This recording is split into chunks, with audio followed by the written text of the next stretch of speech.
జమ్మూ కాశ్మీర్లో భారీ మంచు తుఫాను ఉన్న నేపథ్యంలో శ్రీనగర్ ఎయిర్పోర్ట్లో 50 విమాన సర్వీసులను రద్దు చేశారు. శ్రీనగర్ జమ్మూ జాతీయ రహదారిని కూడా మూసివేసినట్టు తెలుస్తోంది. ఇక మంచులో ఇటు రాంబన్, తోడా, పూంచ్ కూరుకుపోయినట్టు తెలుస్తోంది. రాజౌరి, ఉదంపూర్, కతువా జిల్లాల్లోని పలు ప్రాంతాలు భారీ యంత్రాలతో మంచును తొలగిస్తున్నారు సిబ్బంది. ఇక రాజౌరి, పూంచ్, కతువా జిల్లాల్లో పాఠశాలలకు కూడా సెలవులను ప్రకటించారు. అత్యవసర సేవలు అందించేందుకు కంట్రోల్ రూమ్ను కూడా ఏర్పాటు చేసినట్టు తెలుస్తోంది. ప్రస్తుతం అయితే కంప్లీట్గా ఇక్కడ మంచుతో కూరుకుపోవడంతో ఇటు పాఠశాలలో కూడా సెలవులను ప్రకటించారు. ఇంకా కంట్రోల్ రూమ్స్ని కూడా ఏర్పాటు చేసి అత్యవసర సేవలను కూడా అందించడానికి రెడీ అయినట్టు తెలుస్తోంది. అసలు కంప్లీట్ డీటెయిల్స్ మా ప్రతినిధి మహేష్ అడిగి తెలుసుకుందాం. చెప్పండి మహేష్, జమ్మూ కాశ్మీర్లో భారీ మంచు తుఫాన్ ఉన్న నేపథ్యంలో ఇటు ఎయిర్పోర్ట్లో కూడా అన్ని విమాన సర్వీసులను రద్దు చేసినట్టు తెలుస్తోంది. అసలు కంప్లీట్ డీటెయిల్స్ ఏంటి? ఇప్పుడు జమ్మూ కాశ్మీర్ లో చూసుకున్నట్లయితే పరిస్థితి చాలా దారుణంగా ఉంది. పూర్తిగా జమ్మూ కాశ్మీర్ లో చాలా ముఖ్యమైన జిల్లాలంతా మంచుతో కప్పబడి ఉంది. అక్కడ జిల్లాల ప్రజలు కూడా చాలా తీవ్ర ఇబ్బందులు ఎదుర్కొన్నట్టు కూడా మనకు తెలుస్తా ఉంది. ముఖ్యంగా అక్కడ పాఠశాలల విద్యార్థులు కూడా అక్కడ ప్రభుత్వం సెలవులు కూడా ప్రకటించింది. అదేవిధంగా ప్రజలు కూడా ఎటువంటి ఇబ్బంది పడకుండా అత్యవసర సేవలు అందించే కంట్రోల్ రూమ్ కూడా ఏర్పాటు చేయడం జరిగింది. ఇప్పటికీ అధికారులు అక్కడ జమ్మూ కాశ్మీర్ కానీ శ్రీనగరానికి వెళ్లే ప్రధాన రహదారిని కూడా అధికారులు మూసివేశారు. ఒక విధంగా చెప్పాలంటే గతంలో ఎన్నడూ లేనంతగా ఈసారి అక్కడ మంచు కురుస్తుందని అధికారులు కూడా ఒక ప్రకటన విడుదల చేయడం జరిగింది. అదేవిధంగా అక్కడ చాలా మంది జమ్మూ కాశ్మీర్ లో వైష్ణవి యాత్ర కూడా చేస్తూ ఉంటారు. సో మంచు కురవడం వల్ల కూడా వైష్ణవి యాత్రకు వెళ్లే యాత్రను కూడా అధికారులు రద్దు చేయడం జరిగింది. అదేవిధంగా ఇప్పుడు అక్కడ రహదారులు కూడా పూర్తిగా మంచు పేరుకుపోవడం వల్ల కూడా అక్కడ రహదారులు రాకపోవడం పూర్తిగా స్తంభించిపోయి అధికారులు కూడా అక్కడ ఉన్న యంత్రం కూడా భారీ ఎత్తున పెద్ద యంత్రాలతో అక్కడ మన రోడ్ల పైన ఉండే మంచును కూడా తొలగిస్తున్నారు. మూల్య పరిస్థితి ఇప్పటికైతే ఇలా ఉంది.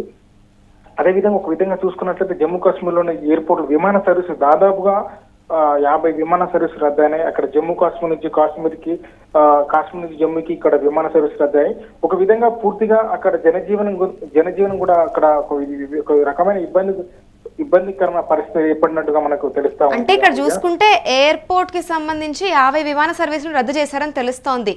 మరి ఇప్పుడు ట్రాన్స్పోర్టేషన్ కి ప్రత్యామ్నాయ ఏర్పాట్లు ఏమన్నా చేశారా? అధికారులు కూడా ఒక ప్రకటన అయితే విడుదల చేశారు. విమాన సర్వీసు రద్దు కావడం వలన ప్రజలు కూడా ప్రత్యామ్నాయ ఏర్పాట్లు చూసుకోవాలని అధికారులు ప్రకటన తెలిపారు. ఆ విధంగా ప్రజలు కూడా చూసుకోవాలని అధికారులు ప్రజలు విజ్ఞప్తి చేస్తారు. అదేవిధంగా ఒక ముఖ్యమైన విషయం ఏంటంటే ఈ వారాంతం ఈ సాటర్డే శని ఆదివారంలో ప్రజలు చాలా మంది కూడా ఆ జమ్మూ కాశ్మీర్ పర్యటనకు వచ్చారు. ఒక విధంగా ఈ విమాన సర్వీసు రద్దు కావడం వల్ల ప్రజలు కూడా అక్కడ టూరిస్ట్ కూడా చాలా మంది చిక్కున్నట్టుగా మనకు కూడా సమాచారం అందుతుంది. ప్రజలు కూడా వాళ్ళకు కూడా ఎటువంటి ఇబ్బందులు కలగకుండా అక్కడ అధికారులు కూడా తగిన విధంగా ఏర్పాటు చేస్తున్నట్టుగా మనకు తెలుస్తా ఉంది. అమూల్య, అంటే ఇప్పుడు మరి శ్రీనగర్ నుంచి జమ్మూ జాతీయ రహదారి కూడా మూసివేసినట్టు తెలుస్తోంది. మరి ఇప్పుడు వైద్యానికి సంబంధించి అత్యవసర సమయాల్లో ఎటువంటి ప్రత్యామ్నాయ ఏర్పాట్లు చేస్తారంటారు? అక్కడ ఆర్మీ కానీ, ఎన్డీఆర్ఎఫ్ కానీ, బిఎస్ఎఫ్ కానీ పలు ఆర్మీ దళాలు కూడా అక్కడ ప్రజలకి ఎటువంటి ఇబ్బంది కలగకుండా కూడా ఏర్పాట్లు చేస్తున్నారు. ముఖ్యంగా మంచు కూరుకుపోవడం వల్ల పలు చోట్ల కూడా రోడ్లపైన అంబులెన్స్లు కూడా ఆగిపోవడం కొన్ని సందర్భాల్లో మనం చూస్తా ఉన్నాం. అక్కడ స్థానికులు కూడా చైతన్యవంతంగా ఉండి అక్కడ అంబులెన్స్ కు దారి ఇవ్వడము, ఆ రోడ్డుపై అంబులెన్స్ అయిపోతే దాన్ని నెట్టడం వంటి అనేక చైతన్యవంతమైన కార్యక్రమాలు చేస్తున్నారు. వైద్య పరంగా కూడా ఇబ్బంది కలగకుండా అక్కడ పూర్తి స్థాయిలో కూడా ఆర్మీ హెలికాప్టర్లు కానీ, అధికారులు కానీ పూర్తి స్థాయి యంత్రాంగం సిద్ధంగా ఉన్నట్టుగా మనకు తెలుస్తా ఉంది. ముఖ్యంగా అయితే ఇక్కడ యాత్రికులు చిక్కున్నట్టుగా మనకు తెలుస్తా ఉంది.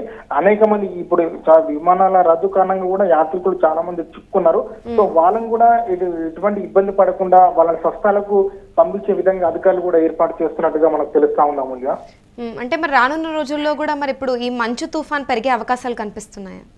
ఖచ్చితంగా పెరిగే అవకాశాలు ఖచ్చితంగా ఉన్నాయి. ఇంకా ముందు అధికారులు కూడా ముందస్తు జాగ్రత్త తీసుకుంటున్నారు.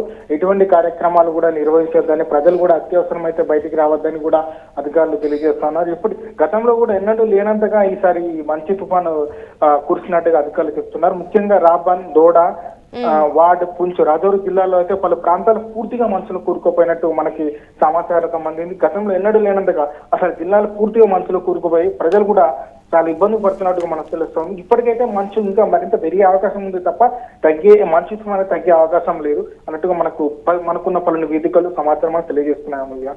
రైట్, ఈ అంశం పైన మళ్ళీ మీతో కనెక్ట్ అవుతాను మహేష్. జమ్మూ కాశ్మీర్లో భారీ మంచు తుఫాన్ నేపథ్యంలో శ్రీనగర్ ఎయిర్పోర్ట్లో 50 విమాన సర్వీసులను రద్దు చేశారు. శ్రీనగర్ జమ్మూ జాతీయ రహదారిని మూసివేస్తూ ఇటు మంచులో కూడా చాలా మంది రాంబన్ మరియు దోడా, పూంచ్ జిల్లాలు కూడా కూరుకుపోయినట్టు తెలుస్తోంది. ఇక రాజౌరి, ఉదంపూర్, కతువా జిల్లాల్లోని పలు ప్రాంతాల్లో భారీ యంత్రాలతో మంచును కూడా సిబ్బంది తొలగిస్తున్నారు. రాజౌరి, పూంచ్, కతువా జిల్లాల్లో పాఠశాలలకు సెలవులను ప్రకటించారు. అత్యవసర సేవలను అందించేందుకు కంట్రోల్ రూమ్లను కూడా ఏర్పాటు చేసినట్టు తెలుస్తోంది. ప్రస్తుతం ఇదే నేపథ్యానికి సంబంధించి అక్కడ యాత్రకు వెళ్లిన ఎంతో మంది ప్రయాణికులు కూడా అక్కడే చిక్కుకుపోయారని తెలుస్తోంది. వీళ్ళకి సంబంధించి ప్రత్యామ్నాయ ఏర్పాట్లను చేసి సురక్షితంగా వారి ప్రాంతాలకి తరలించే నేపథ్యంలో అయితే అక్కడ సిబ్బంది కనిపిస్తూ ఉన్నారు. ఇక మునుపెన్నడూ లేని విధంగా ప్రస్తుతం అయితే అక్కడ మంచు కూరుకుపోయి ఉంది. ఈ ఏడాది ఖచ్చితంగా కూడా మంచు చాలా ఎక్కువగా ఉందని అక్కడ ఉన్న సిబ్బంది కూడా తెలపడం జరిగింది. ఇక ప్రస్తుతం దీనికి సంబంధించి అక్కడ ఉన్న పలు జిల్లాల్లో భారీ మంచు ఉండడం వలన పాఠశాలలకు కూడా సెలవులు ప్రకటించారు. ఇక ప్రస్తుతం అయితే ఖచ్చితంగా రానున్న రోజుల్లో మంచు పెరిగే అవకాశం ఉందని చెప్తూ ఉన్నారు. ప్రస్తుతానికైతే ఇప్పుడు 50 ఫ్లైట్లను రద్దు చేసిన నేపథ్యంలో ప్రత్యామ్నాయ ఏర్పాట్లను కూడా చూసుకోవాలి అంటూ అక్కడున్న అధికారులు హెచ్చరించడం జరిగింది.